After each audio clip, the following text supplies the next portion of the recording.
Toto Wolff comprend la colère du conseil d'administration à l'égard de la radio d'Hamilton. C'était une erreur de l'équipe. Il y a d'abord eu un problème de communication entre nous, le pitbull, et nous sommes trompés. Ça aurait dû être un outlap critique en essayant d'être en dessous, mais ensuite, il y a eu un débat pour savoir si n'importe quel outlap serait suffisant avec le nouveau pneu. En effet, la différence avec Verstappen au début de la course était de plusieurs secondes. Le message qu'il a reçu était donc confus, mais pour le moment erroné. Ça aurait dû être une critique de sortie de piste et d'inquiétude en arrière-plan. Peut-être que si nous avons battu ce pneu sur un seul tour, alors ça se produirait plus tard. Mais en résumé, un mauvais... Putain, la traduction est pourrie là. En résumé, un mauvais message de Lewis, c'est la faute de l'équipe.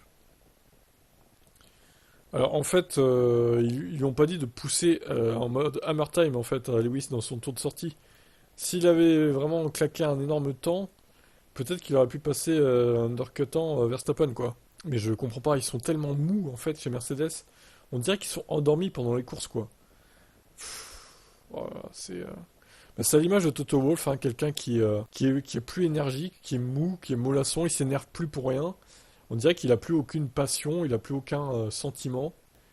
Je m'inquiète pour sa santé mentale, hein. Franchement, est-ce que ces médocs l'ont pas ramolli en fait à Toto Wolff? Certes, il s'est énervé très fort en 2021, mais au moins il y avait du punch, du dynamisme quoi. Là, on dirait une loque humaine. On dirait une coquille vide, Toto Wolff. Regardez ce regard vide. C'est terrible, hein. Allez, ciao.